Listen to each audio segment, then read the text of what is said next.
Bon début de semaine à tous, mesdames et messieurs, bonsoir et bienvenue.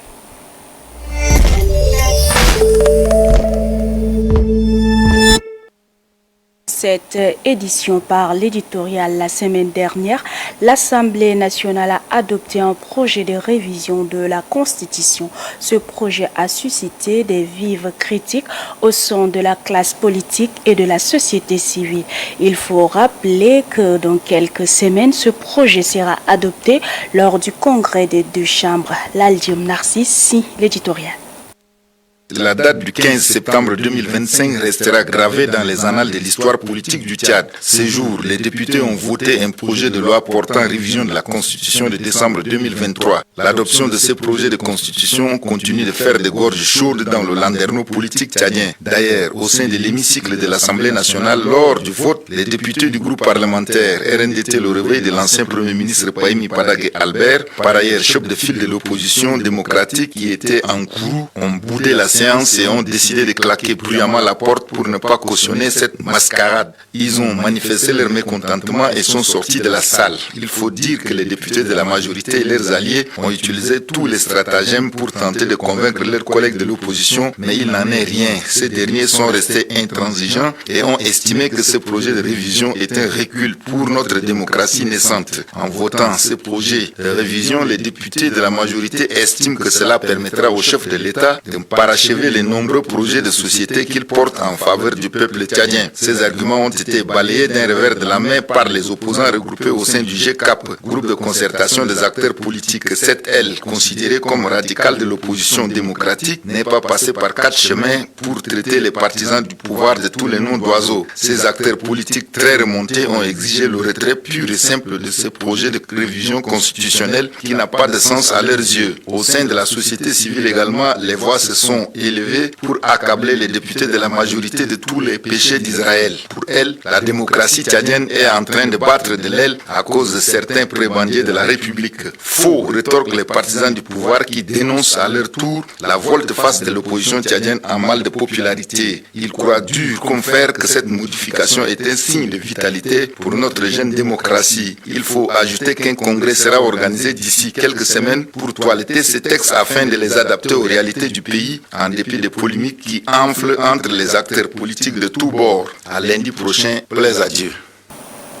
Les deux chambres parlementaires, le Sénat et l'Assemblée nationale, ont examiné et adopté à l'unanimité le règlement intérieur du Congrès. Il est proposé par la commission chargée de son élaboration. L'adoption a eu lieu ce 22 septembre 2025 à l'hémicycle. Le reportage de Mistangar Victor.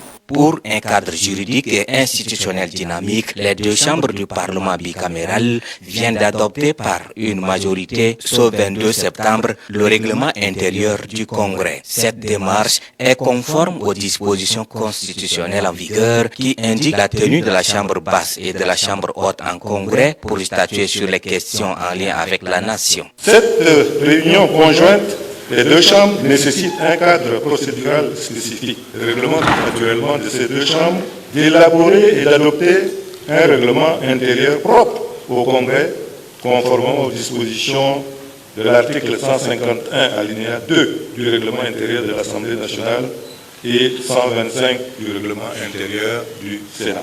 Pour la première fois dans l'histoire politique de notre pays, le Congrès de notre Parlement, en tant qu'organe inédit de notre architecture institutionnelle, nécessite donc en effet un instrument normatif clair, précis et consensuel pour régir son organisation et son fonctionnement. Dans un esprit de responsabilité et de concertation, cette commission mixte paritaire a pu consulter les autres règlements intérieurs du Congrès des parlements d'autres pays ayant servi d'exemple pour aboutir à l'élaboration de ce règlement intérieur adopté en cette séance plénière. Il est structuré en 8 chapitres, 18 sections déclinées en 68 articles. Il y a lieu de relever que le fonctionnement du Congrès est encadré par des règles strictes relatives notamment à la convocation et la tenue de séances, au quorum, la prise de parole et les motions parlementaires, au mode de votation, la gestion des débats et de la discipline. Le texte a mis en place des mécanismes démocratiques favorisant l'expression des groupes parlementaires, le respect de la diversité politique et la régulation des interventions. Il prévoit également des mesures de discipline afin d'assurer le bon ordre et la sérénité des débats. S'agissant des matières spécifiques relevant de la compétence du Congrès, le texte a défini une procédure assortie des conditions de majorité, de délai et de modalités de traitement en commission et en plénière. Ce règlement intérieur liste également de manière précise les champs de compétences du Congrès. Il vient ainsi renforcer la sécurité juridique du Congrès en déterminant les organes avec la définition de leurs rôles respectifs. L'examen de ce règlement intérieur, qui n'a pas suscité de controverse majeure par les parlementaires, a été voté par 253 pour, 0 contre et 0 abstention. Dans le cadre de la mise en œuvre du projet d'appui à la surveillance des subventions liées aux initiatives mondiales de santé, le Conseil régional des formations des institutions supérieures de contrôle des finances publiques a lancé un atelier de formation ce 22 au 26 septembre 2025 dans un hôtel de la place. Romnolum Sengar Garmadini pour le reportage. Cette formation de renforcement des capacités, de consolidation dans la transparence et de la reddition des comptes dans la gestion des finances publiques, organisée par CREFIAF, l'organe faîtière dans le processus du projet d'appui à la surveillance des subventions liées aux initiatives mondiales en matière de la santé en abrégé PASSIMS, s'inscrit dans une logique éclairée de raffermir l'aptitude des ISC, entendez institutions supérieures de contrôle, à auditer efficacement les projets financés par les partenaires techniques et financiers au moyen d'outils et méthodes conformes aux standards internationaux. Selon les propres propos d'Enama Patrice Solaire, directeur adjoint du secrétariat du CRRI CREFIAF. L'atelier qui s'ouvre aujourd'hui s'inscrit dans le cadre de la mise en œuvre des activités du projet d'appui à la surveillance et des subventions liées aux initiatives mondiales en matière de santé. Il fait partie d'une longue série d'activités validées par les chefs des institutions supérieures de contrôle des finances publiques, membres du CREFIAF, au cours de leurs différentes assises. Et donc, l'ultime objectif est de renforcer les capacités de nos ISC membres. Le projet PASSIMS, dans sa globalité, a pour ambition de développer les capacités techniques et professionnelles des ISC, de renforcer les capacités régionales de soutien technique aux ISC et à l'amélioration des capacités institutionnelles et organisationnelles. Très ravi du choix porté sur le pays de Toumaï et ayant conscience de l'importance particulière qu'accorde le CREFIAF dans son accompagnement relatif à la politique publique qui nécessite une forte mobilisation de ressources budgétaires dans le cadre du mécanisme de coopération bilatérale et multilatérale des institutions internationales avec les allocutions non négligeables. La présidente de la Cour des comptes du Tchad, Mme Zahra Brahim Mahamad Idno, appelle à la participation constructive de toutes les parties prenantes pour une fin réussie. Cette formation est une opportunité précieuse pour vous, auditeurs et magistrats et cadres des cours des comptes de la région du CREFIAF, d'acquérir les outils méthodologiques et les compétences techniques nécessaires pour conduire des audits à forte valeur ajoutée dans le domaine de la santé. Elle est également une occasion de renforcer la coopération entre ISC et de partager les expériences nationales et de construire un socle commun de bonnes pratiques. Au regard de l'importance des travaux qui auront cours, qu'il me soit permis de vous inviter, chers participants, à y accorder toute votre attention pour tirer pleinement profit de cette formation. Toutes les délégations des institutions supérieures de contrôle ISC ayant répondu présent à ce séminaire de 5 jours seront dotées d'un renforcement dynamique, des capacités à gérer normalement les politiques de contrôle des gestions de finances et politiques publiques dans tous les pays qui bénéficient des soutiens des CREFIAF. Toujours en politique, le gouvernement de la Ve République, dans le cadre de la mise en œuvre de sa politique de proximité à travers le ministère de l'Eau et de l'Énergie, a tenu du 2 au 4 septembre 2025 dernier un forum national sur l'assainissement, une première au pays de Toumaï. Alphonsine Madilom revient sur cette messe. Suivez. L'assainissement est connu comme une approche visant à améliorer la situation sanitaire globale de l'environnement dans ses différentes composantes. Ainsi, les pays à faible revenu comme le Tchad devraient intégrer cette discipline dans leur mode de vie, car il permet à la communauté d'être en bonne santé. C'est ce qui justifie l'organisation de ce premier forum national axé sur l'assainissement au Tchad. À cet effet, plusieurs sessions ont été constituées, notamment la session gouvernance, plaidoyer et recherche de financement. Ce forum s'inscrit dans le cadre du plan national de développement Tchad Connection 2030. Pour le ministre de l'eau et de l'énergie, Kanabé Passali Marcelin, ce forum national sur l'assainissement, premier en son genre au Tchad, s'inscrit dans sa volonté de moderniser son département, de lutter contre les maladies hydriques, de contribuer au bien-être de la population et d'allier le pays sur les standards africains en matière d'assainissement. Ce forum s'est fixé des lignes directrices claires, la sensibilisation, l'information et le plaidoyer auprès des autorités tchadiennes, des partenaires techniques et financiers, à offrir un cadre idéal pour le maintien des jeunes filles à l'école grâce aux infrastructures d'assainissement séparées comme les toilettes et la mise à disposition des kits de dignité, mais aussi de la gestion des eaux usées, l'élimination des pratiques de défécation à l'air libre. Ceci afin de faire face aux défis climatiques, de lutter contre la pauvreté ainsi que certaines maladies telles que le choléra. Cependant, à l'inverse, le manque d'assainissement adéquat fait perdre au pays environ 79 milliards de francs CFA par an, d'où la nécessité de mobiliser 55,5 milliards de francs par an pour y remédier. Il est à relever que l'assainissement est un domaine essentiel pour répondre aux besoins spécifiques de la population. Alors, il est plus qu'urgent de rendre opérationnel le Fonds national de l'eau et de l'assainissement, d'impliquer la communauté et d'encourager ces initiatives pour une bonne appréhension de la notion d'assainissement au Tchad.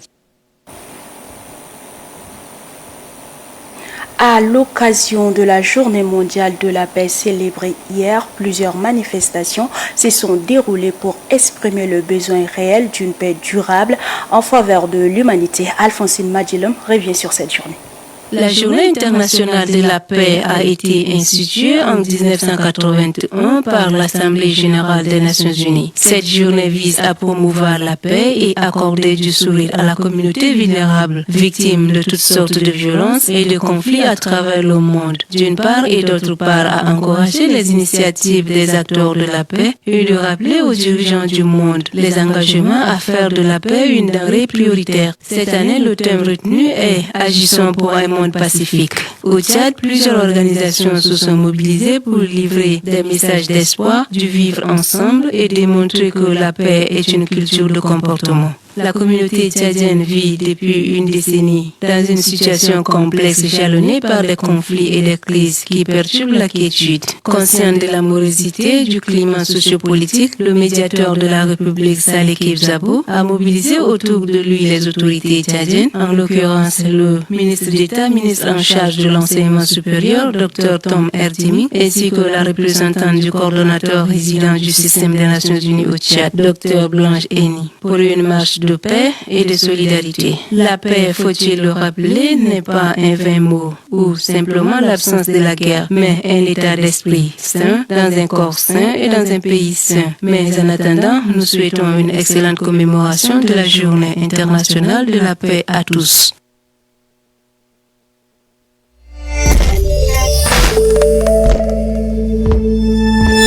En société, les populations du département du Barsar sont inondées, ce qui rend difficile la vie dans cette localité.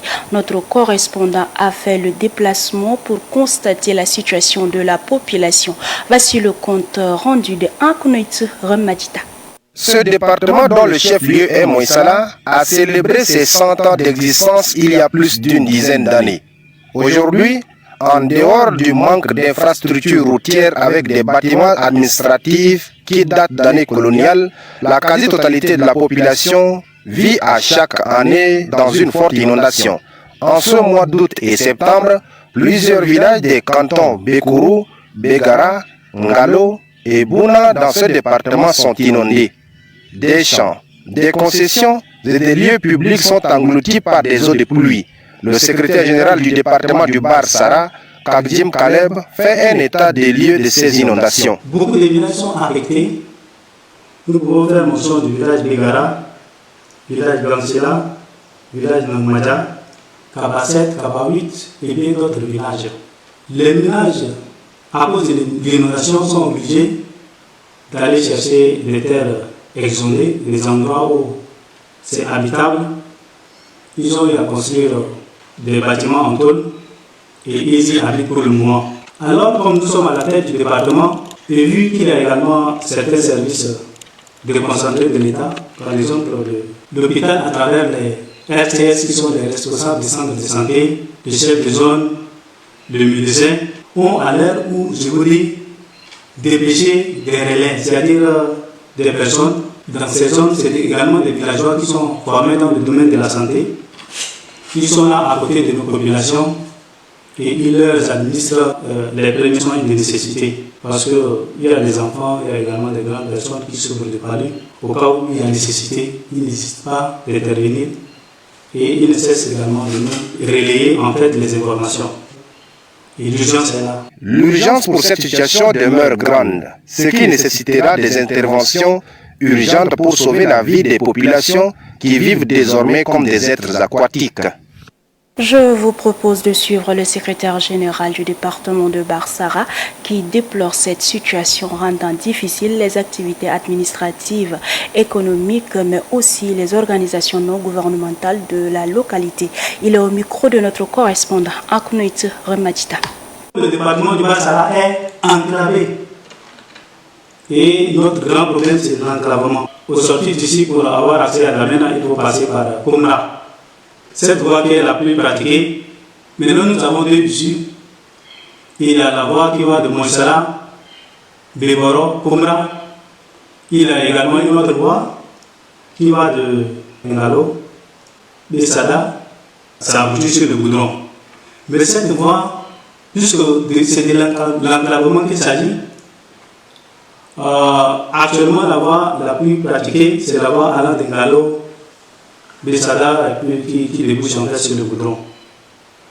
Il y a un projet de construction du pont qui est en cours, mais à cause de la saison pluvieuse, le projet est suspendu.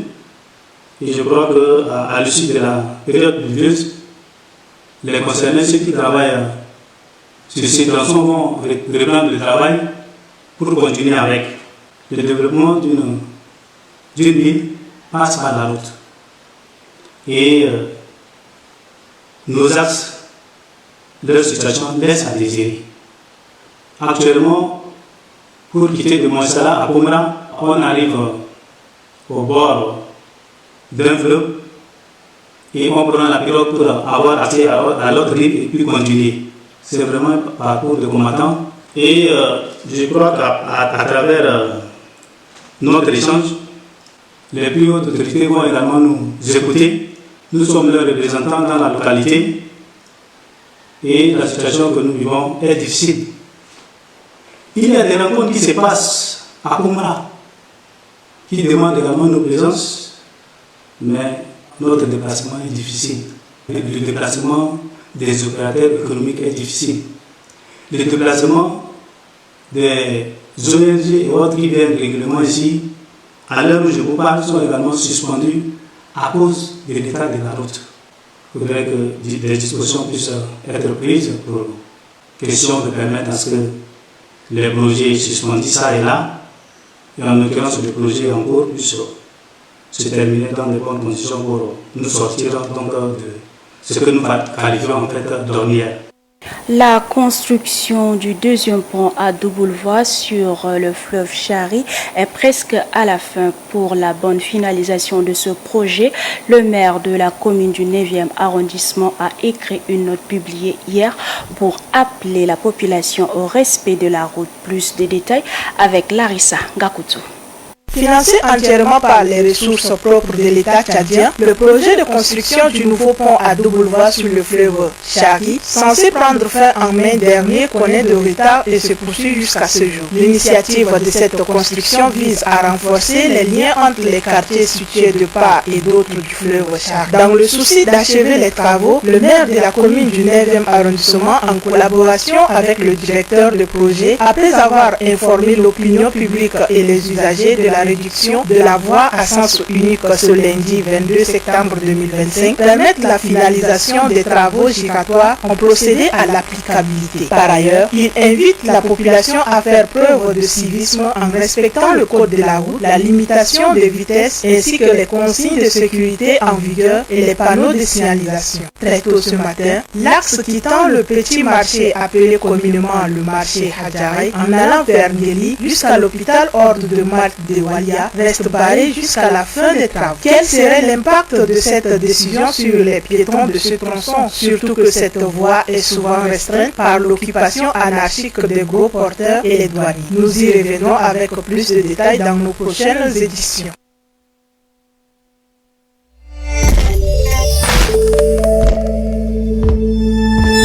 L'entente des églises et missions évangéliques du Tchad a clos ce samedi les travaux de sa 14e Assemblée générale ordinaire élective à l'Assemblée chrétienne Bonne Nouvelle. Pour la transformation du Tchad. Maïnadi Nicolas nous en dit plus.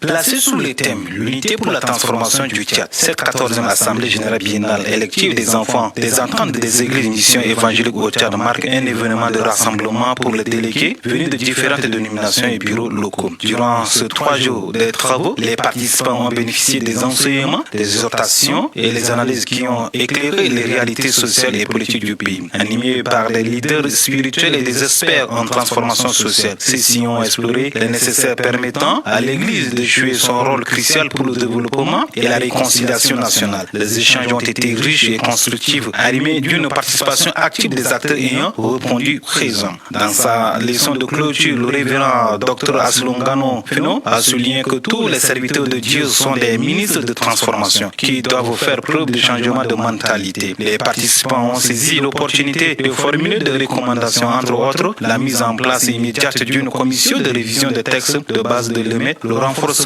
et la diversification des ressources financières et l'approbation du projet de la clôture de la FATES. Un moment fort de cette assemblée a été l'élection de nouveaux bureaux de l'EMET composé de 4 personnes dirigées par Tao Élisée Vailek comme SG. Le nouveau SG entrant a appelé à la solidarité et à la persévérance, affirmant qu'il est essentiel de travailler ensemble pour surmonter les défis et renforcer la foi des fidèles. Nous sommes placés devant de grands défis. La réforme dans sa grandeur, 4 choses: l'unité, l'intensification de l'enseignement, l'évangélisation et la maximisation de l'administration. En clôturant l'Assemblée, le secrétaire général sortant, le révérend Dr Djimalangar Madjibaye, a encouragé tous les participants à retourner dans leur communauté avec un nouvel élan spirituel et une détermination renouvelée à servir. La chaleureuse félicitation à la nouvelle équipe de l'EMED, que le Seigneur guide leur pas. Notre mission est claire: aller et faire des disciples en étant des témoins de l'amour de Christ, a-t-il déclaré. Cet événement a marqué une étape importante dans la marche vers une plus grande cohésion sociale et un engagement renouvelé des églises dans la vie civique du Tchad. Les participants sont répartis avec un sentiment d'espoir et de détermination à œuvrer ensemble pour un Tchad uni et transformé.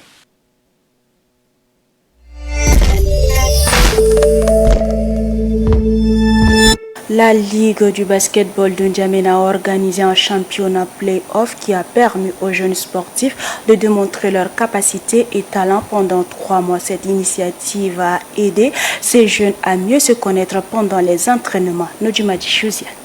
On attend des play-offs pour déterminer le championnat. Chaque club a pris la tête après un long parcours. Une saison pleine de suspense pour la course au titre où les clubs se sont rivalisés tout au long de cette compétition pleine de surprises. Les lampes étaient définitivement éteintes pendant les week-ends. Dans la grande joie après des matchs intenses joués, les équipes qui ont totalisé des victoires et des défaites avec un parcours exceptionnel qu'il convient de mettre en actif et de parler d'un coaching réussi avec des joueurs engagés. Organisée et une équipe purement remaniée pour cette année sportive 2024-2025. C'est ce qui a permis d'atteindre les équipes vainqueurs pour ce championnat. Après une troisième année d'expérience, les clubs des Lamantais a fait le succès en remportant 2 titres sur 3, marquant ainsi le niveau du basketball de N'Djamena, où les clubs sont en perpétuelle concurrence pour l'obtention des titres dans le championnat de la capitale. Cette compétition qui s'est achevée et attend les playoffs dans les prochaines années à venir a vu un grand challenge entre les clubs où d'autres ont fait leurs preuves dans ce parcours.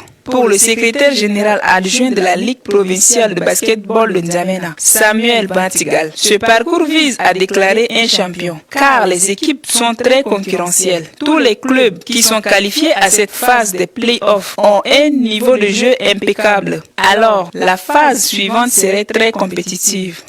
L'icône planétaire du ballon rond et actuel président de la Fédération camerounaise de football Samuel Eto'o a honoré de sa présence hier au stade Maréchal Idriss Déby Itno. Il a été accueilli par le ministre de la Jeunesse et des Sports. Bandik Samsadok revient sur le sujet.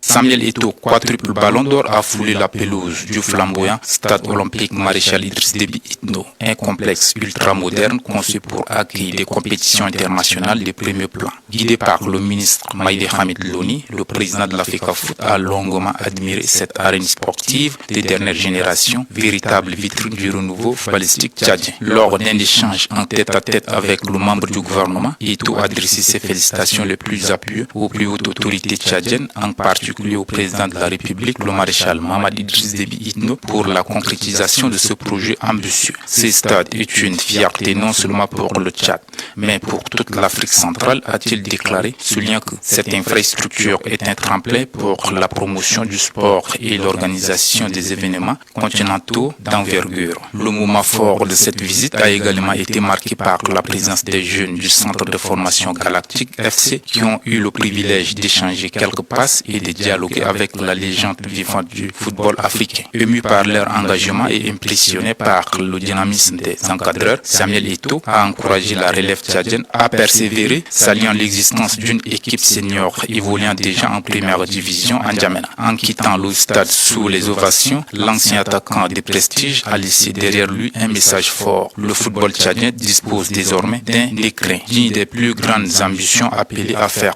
rayonner le pays sur l'échiquier sportif internationale. Et c'est la fin de cette édition. Merci pour votre fidélité. Bonsoir.